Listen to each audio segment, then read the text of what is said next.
least expected person, and a small act can change the destiny of several lives. This story will day.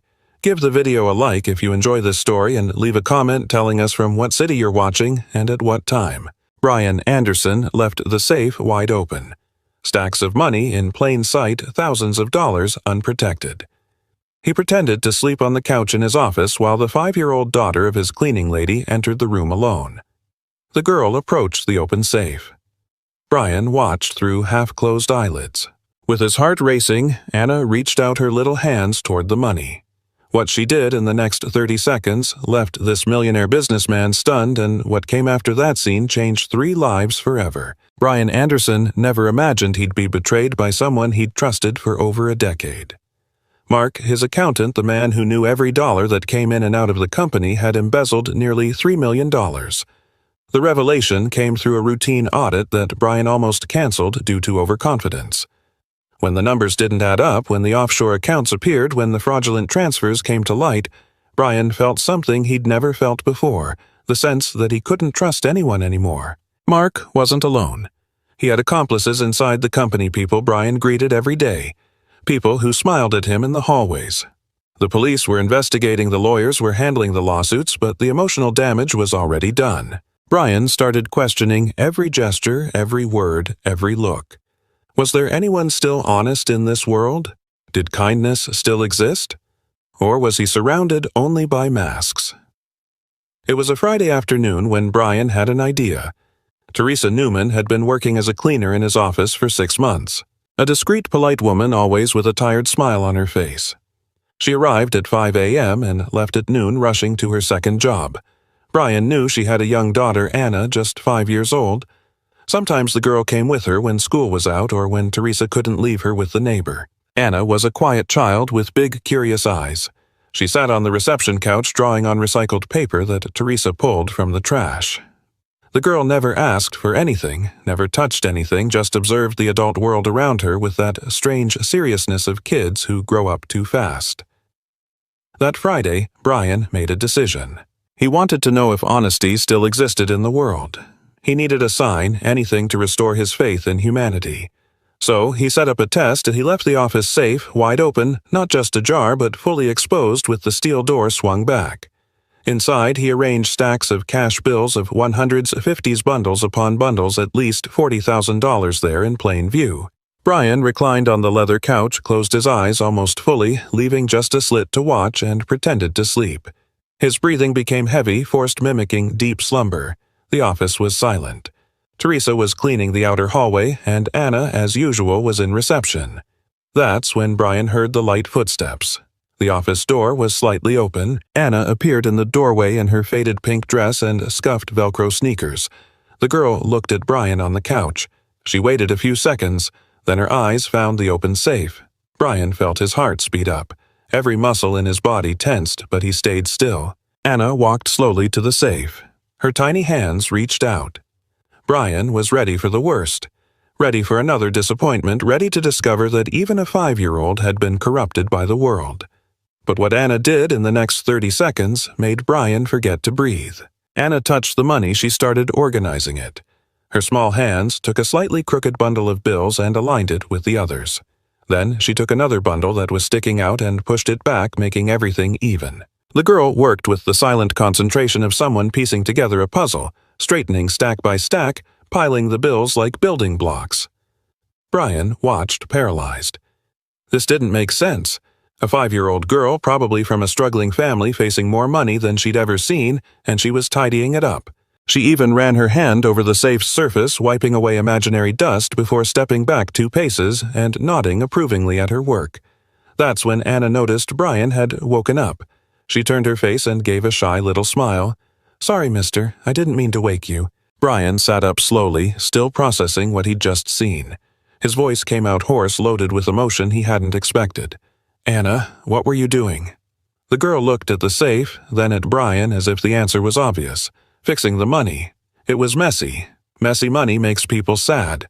Who taught you that?" "Nobody. But when my mom can't pay the bills and the money isn't enough, she gets sad. So I thought if the money's messy, it doesn't work right. I fixed it so it would work." Brian felt a lump in his throat. The child's logic, pure and devastatingly simple, had just given him the answer he was seeking. Kindness still existed, honesty still existed, and it was right there in the form of a 5-year-old with worn sneakers and a faded dress. "Didn't you think about taking any bills?" Anna's eyes widened, genuinely surprised by the question. "But it's not mine, mister. My mom says taking other people's things is wrong, really wrong." Brian swallowed hard. Teresa was raising a daughter with values that many adults had lost decades ago, or maybe never had. After that day, Brian started observing not invasively, but with genuine attention. He noticed Teresa always arrived exactly at 5 a.m., never a minute late. He noticed she ate cold lunches because there was no time to heat them before rushing to her second job. He noticed her clothes were clean and well kept but visibly old. He noticed she never asked for anything, never complained, just worked quietly. Brian asked some discreet questions to the receptionist. He learned Teresa lived in Hope Heights, a rough neighborhood on the east side of Chicago. She took 2 buses to get to the office in the downtown financial district. She left home at 3:30 a.m., worked 3 different jobs, raised Anna alone. The girl's father had vanished before she was even born. A week after the safe incident, Brian was in the office when he heard Anna's voice in the hallway. The girl was talking to her mother. "Mom, the mister looks sad again." "I saw him. Anna, don't bother Mr. Brian. He's very busy. But I want to help. I have an idea." Brian smiled quietly. That girl had something special, something the world hadn't destroyed yet. The next day, Anna showed up in the office with something in her hands. When Brian saw what it was, his eyes burned. Anna held a pink plastic piggy bank shaped like a pig. It was one of those cheap ones sold at neighborhood dollar stores for $1 or $2. The pig had a princess sticker on the side and a scratch on the back. The girl entered the office walking slowly, as if carrying something precious. "Mr. Brian." Brian looked up from his computer screen. He'd spent the night reviewing contracts, searching for more signs of betrayal in the company. He was exhausted, but Anna's smile softened something inside him. "Hi, Anna. Everything okay? I brought you something." The girl approached and placed the pink piggy bank on the mahogany desk right next to Brian's wireless mouse. The pig made a jingling sound of coins inside. "This is yours, Anna. You don't need to give it to me, but I want to. You look sad because of money. I saw it. So I saved a little to help you not be sad anymore." Brian felt his throat tighten. He picked up the piggy bank carefully as if it were made of glass, not cheap plastic. He shook it gently. It had weight. Anna had really collected coins in there. "How long did it take you to save this?" "Since my birthday. Grandma gave me $10. I bought the piggy bank and saved the rest. Then Aunt Carla gave me coins when I helped her with groceries, and I found 50 cents on the ground near the bus stop." Brian looked at this 5-year-old girl. She'd gathered every cent over months, probably gave up candy, toys, anything a normal kid would want. And now she was giving it all to a man she barely knew just because she sensed he was sad. "Anna, I can't accept this. This money is yours. You worked hard for it, but I want to help. My mom says helping people is important and you're nice. You always say good morning. You don't yell at mom like the other boss did." Brian had to breathe deeply to keep the emotion from overflowing. He opened the piggy bank's lid. Inside were quarters, dimes, nickels, some pennies. He emptied it onto the desk and started counting. Exactly $75. For a businessman who dealt in millions, it was nothing. For Anna, it was everything. "You're very special, you know that?" Anna shrugged an awkward, adorable gesture. "My mom says that all the time, but I just wanted you to be happy again." Brian put the coins back in the piggy bank and closed the lid. He stored that scratched pink pig in the main drawer of his desk right next to documents worth fortunes. In that moment, the piggy bank was worth more than any contract. "You know what I'm going to do, Anna. I'm going to keep this here like a treasure, and when you grow up, I'll give it back with a surprise inside." "Okay." Anna's eyes sparkled. "Promise? I promise." The girl smiled and ran off to find her mother. Brian was left alone in the office, staring at the drawer where he'd put the piggy bank. For the first time in weeks, he didn't feel alone, didn't feel betrayed, he felt hope. And it was in that moment that Brian made a decision. He was going to learn more about Teresa and Anna, not out of invasive curiosity, but because he felt these two had come into his life for a reason. Before we wrap up, I want to thank you for sticking with this story so far. Your support, your presence makes all the difference. Stay with us because what's coming next will surprise you even more. Brian hired a discreet investigator, not the kind who follows people with hidden cameras, but a professional who checks public records, credit histories, legally available information. He needed to understand Teresa and Anna's situation better. 2 days later, the report arrived in his email. What Brian read turned his stomach. Teresa Newman, 32 years old. 3 simultaneous jobs, cleaner at 2 offices and housekeeper at 3 homes on weekends. Estimated monthly income, $200 to $400. Rent for a 1-bedroom apartment in Hope Heights, $800. Utilities, electricity, water, gas, $300. Basic food, $400. Transportation, $300. Almost nothing left over. But what really gripped Brian's heart was the medical section. Anna had chronic asthma. She'd been hospitalized twice in the last year. One crisis nearly killed her when Teresa took too long to get care at the public clinic. The girl needed expensive inhalers, regular pulmonologist checkups, a mold and damp-free environment, things Teresa simply couldn't provide. The apartment they lived in had leaks. The investigator got external photos of the building, an old housing complex with peeling walls and visible damp stains even from outside. It was literally killing Anna bit by bit. Brian closed his laptop and sat in silence for long minutes. Then he picked up the phone and called HR. "Hi, Claudia. I need you to call Teresa Newman in for a talk in my office, today, if possible." An hour later, Teresa knocked on the door. She was visibly nervous, twisting her hands. When someone from upper management called a cleaner in, it usually meant firing. "Sit down, please, Teresa." She sat on the edge of the chair, stiff as a statue. "Did I do something wrong, Mr. Brian?" "No, you didn't do anything wrong. Quite the opposite. I called you here because I want to make you a proposal." Teresa frowned, confused. "I know about Anna's situation. I know she has asthma. I know the apartment you live in isn't suitable for her condition, and I want to help." Teresa's face hardened instantly. How do you know that Brian realized he'd stepped into dangerous territory? Teresa wasn't a woman who accepted privacy invasions lightly.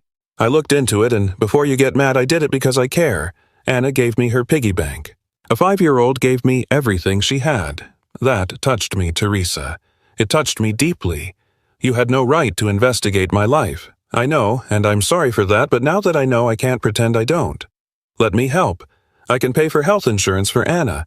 I can help with a better apartment. I can—" "No." The word came out firm, sharp as glass. "Teresa, please." "No, Mr. Brian. I appreciate the concern, I really do, but I don't accept charity. I work, I manage.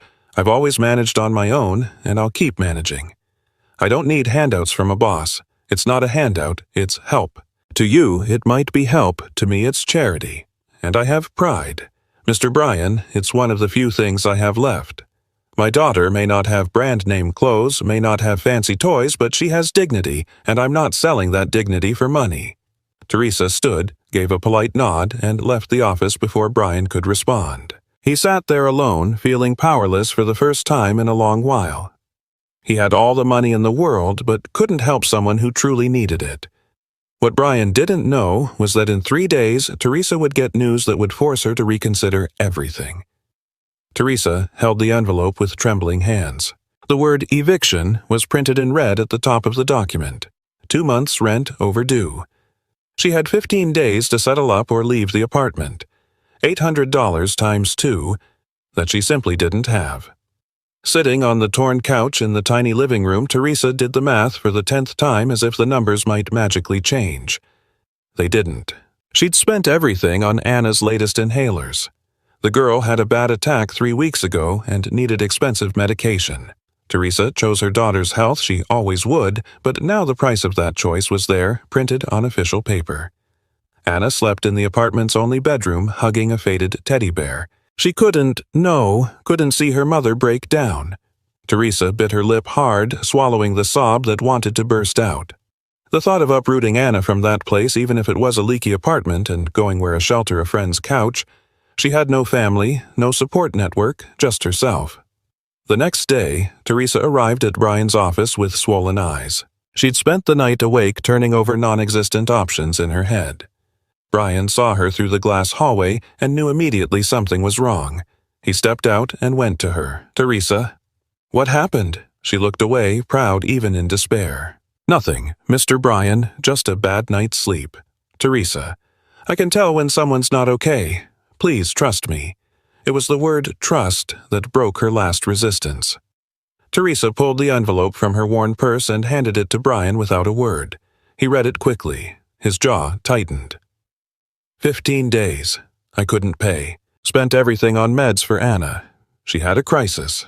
And how much do you need, Mr. Brian? I didn't come here to ask for money. I know, but I'm offering. How much? 1,600. But I won't take it for free. I don't accept charity.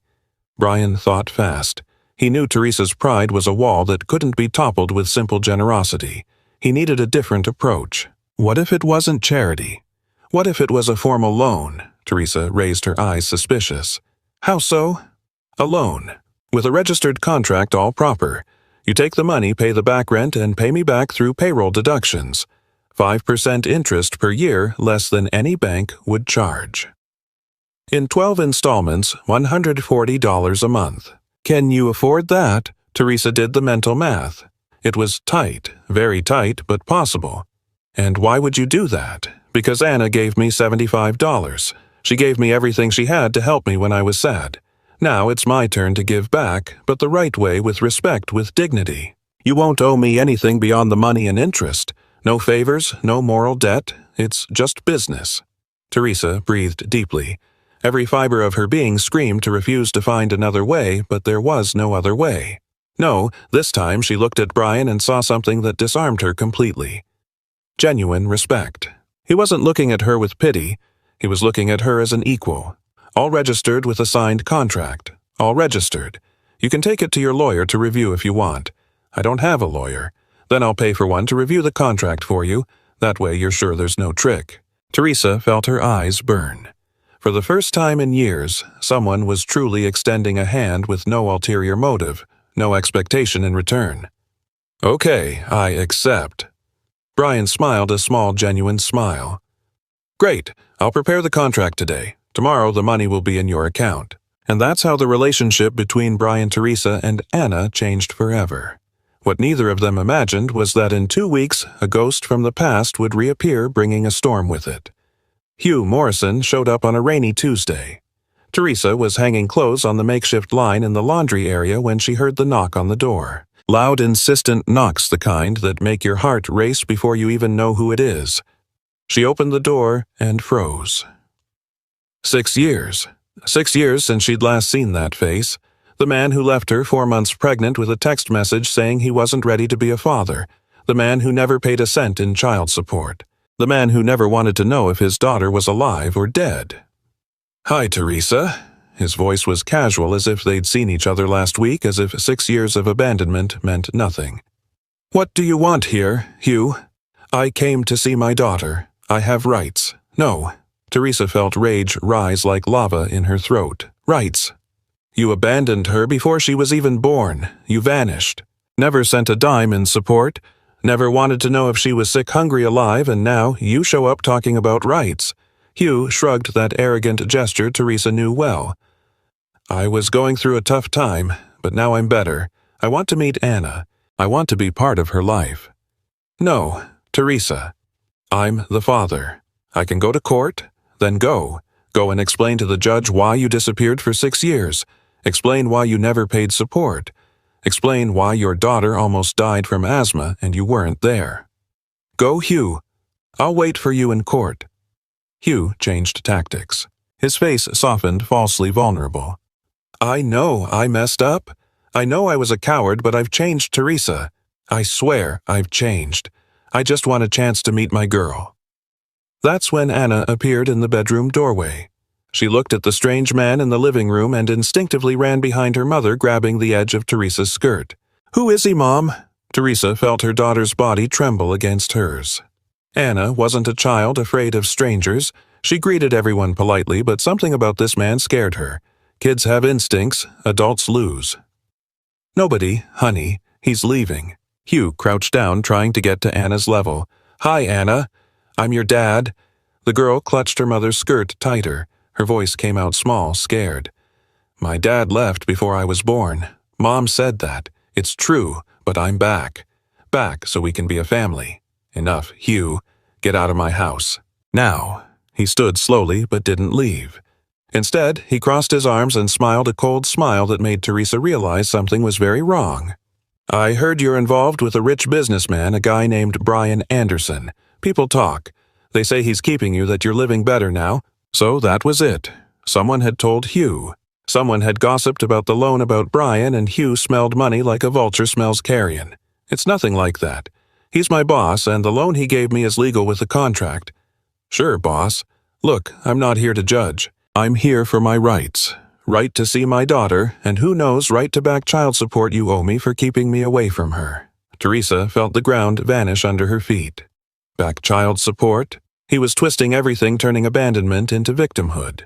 "Are you crazy? I'm awake. You got a rich guy bankrolling you. Now I want my share. After all, Anna's my kid too." That's when Anna started crying, not a normal kid's cry, but one of pure panic. Her chest began to wheeze. Teresa recognized it immediately. Asthma attack. "Look what you've done. Get out now." Hugh raised his hands in fake surrender. "Fine, I'm going, but you'll hear from my lawyer, you can bet on it." He left, slamming the door. Teresa rushed for Anna's inhaler. The girl was breathing hard, her lips turning blue. As she administered the medication, Teresa knew one thing with absolute certainty. This was far from over, and she'd need help.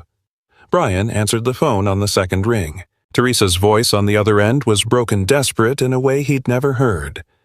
"Mr. Brian, I need help." What happened? Between choked sobs, Teresa told everything. Hugh showing up out of nowhere. The threats, Anna's asthma attack, the cruel twist turning abandonment into rights. Brian listened to every word, his jaw tightening more and more. "Where are you now?" "At home." "Anna's still scared. She won't stop asking if the bad man is coming back. Listen to me.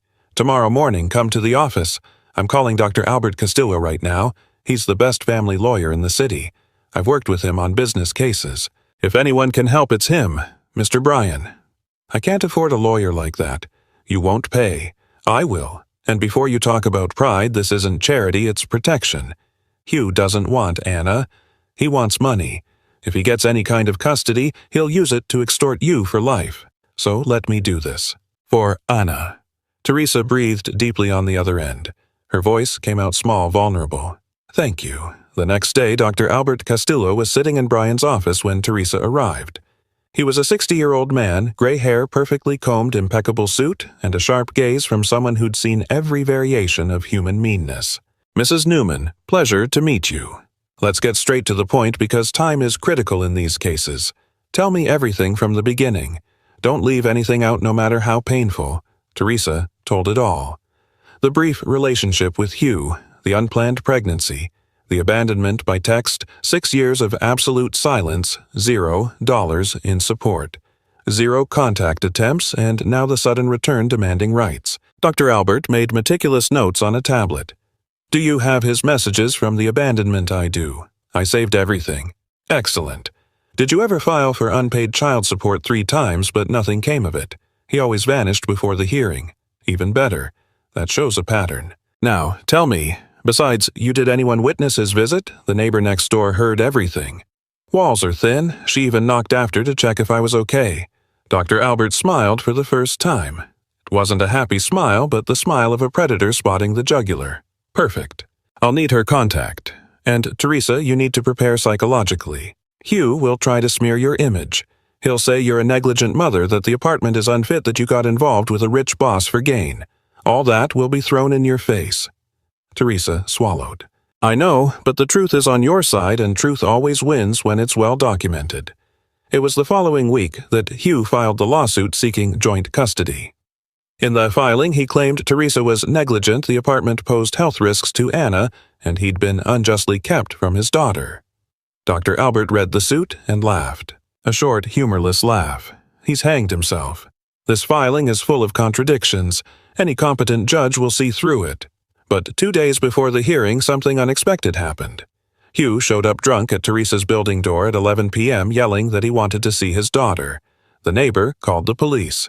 The police report was filed. Dr. Albert got the news by text and replied with one word: perfect. The hearing was the next day, and it would be decisive. The courtroom in the central courthouse was cold and impersonal. Teresa sat next to Dr. Albert. Her hands clasped so tightly her knuckles turned white. Brian sat a few rows back for moral support. On the other side, Hugh wore a wrinkled dress shirt, trying to look put together, but his red eyes betrayed the hangover. The judge, Patricia Solis, entered the room. She was a 50-year-old woman, rigid posture, and a gaze that forgave no lies. She quickly read the file while everyone waited in silence. "All right, Mr. Hugh Morrison, you're seeking joint custody of a child you haven't seen in 6 years and allege the mother is negligent." "Correct." "Yes, Your Honor. I was prevented from seeing my daughter. I tried several times, but the mother always pushed me away." Dr. Albert stood calmly. "Your Honor, if I may, I'd like to present evidence that completely contradicts that version. Proceed." Dr. Albert opened a folder and began distributing documents to the judge. His voice was calm, methodically destructive. First, text messages dated 6 years ago, where Mr. Morrison tells Mrs. Newman he doesn't want to be a father and she should handle it alone. Second, 3 child support enforcement filings archived because the defendant never appeared. Third, records of 2 hospitalizations for the minor Anna due to asthma crises where the father field is marked absent. Fourth, statement from neighbor Mrs. Marta testifying to Mr. Morrison's threatening visit 2 weeks ago. And fifth, police report from 3 days ago for disturbance and intoxication, where Mr. Morrison was detained by police at Mrs. Newman's building at 11 p.m. Hugh paled. His lawyer, a young woman clearly caught off guard, flipped desperately through her papers trying to find a defense. The judge read each document carefully. Her face stayed neutral, but the room's atmosphere shifted. She finally looked up and fixed her gaze on Hugh. "Mr. Morrison, do you have anything to say in your defense?" Hugh stood visibly nervous and then made the fatal mistake. Instead of staying composed, he exploded. "She's got a rich guy keeping her, living high, good life at the expense of a boss who obviously wants something in return. And me, the real father, left out. Is that fair?" Silence in the room. Dr. Albert didn't need to say a thing. Hugh had condemned himself with his own words. The judge leaned back in her chair, an expression of utter contempt on her face. "Mr. Morrison, your motivations are extremely clear now. You're not here for the child, you're here for money. And that, sir, is disgusting. Your Honor, Silence. I'm not done. You abandoned a child, never paid a cent in support, never inquired about her health, and now you show up wanting joint custody, not out of paternal love, but financial interest. That won't happen." The judge began writing the ruling. Each word was a hammer blow to Hugh's claims. "I deny the joint custody request entirely. Furthermore, I order the plaintiff to pay retroactive child support for the past 6 years at 1 minimum wage per month, totaling a substantial sum, plus ongoing monthly support. I suspend any visitation rights until the plaintiff proves through psychological evaluation and drug testing that he provides a safe environment for the minor."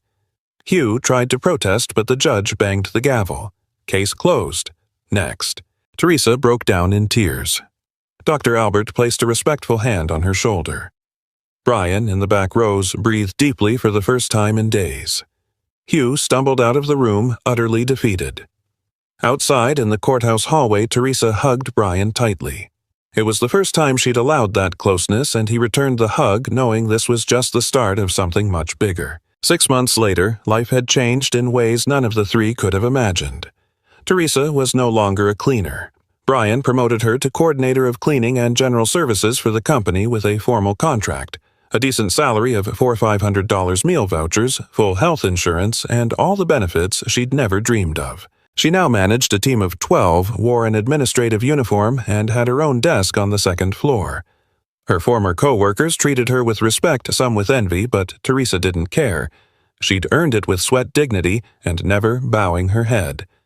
The apartment in Hope Heights was left behind. Brian helped Teresa find a better place in a residential neighborhood closer to the office. 2 bedrooms, no leaks, proper ventilation. The rent was higher, but with her new salary, Teresa could pay it easily. Anna finally had her own room painted